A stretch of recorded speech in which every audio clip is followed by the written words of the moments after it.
Alors dans cette partie, on va voir ce que c'est que l'inverse d'un nombre. Donc on va commencer avec la définition. Deux nombres sont dits inverses l'un de l'autre lorsque leur produit, c'est-à-dire quand on les multiplie, ça fait 1. Leur produit vaut 1.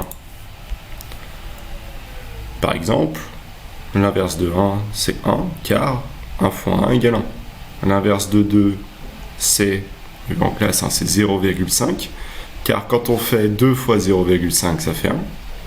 L'inverse de 4, c'est 0,25, car 4 fois 0,25, ça fait 1. L'inverse de 0,1, bah c'est 10, parce qu'il faut que je fasse 0,1 fois 10 pour faire 1.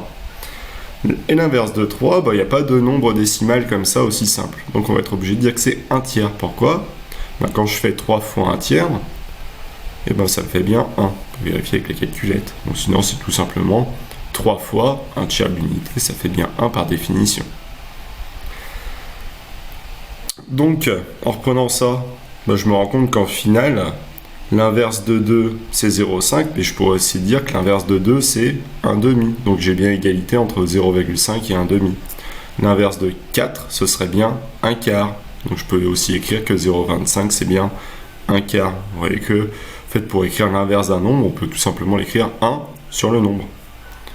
Et pareil, 10 ça paraît étrange, mais 10 c'est bien l'inverse de 0,1, donc c'est 1 sur 0,1.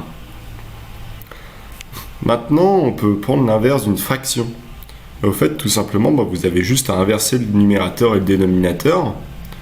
Pourquoi ? Parce que quand on multiplie ces deux fractions entre elles, au numérateur, on va faire 7 fois 3, au dénominateur 3 fois 7, et donc j'ai le même numérateur et dénominateur qui me donnent bien 1 tous les deux.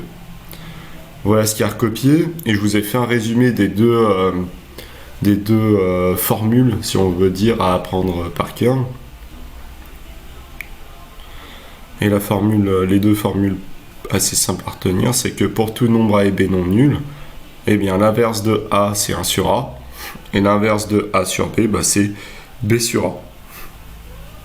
Voilà. Et il faut bien que les deux nombres soient différents de 0, car on n'a pas le droit de diviser par 0, et on n'a pas le droit, voilà. Donc là pareil. Donc voilà ce qu'il y a à recopier. Et ensuite on passera au quotient de deux fractions.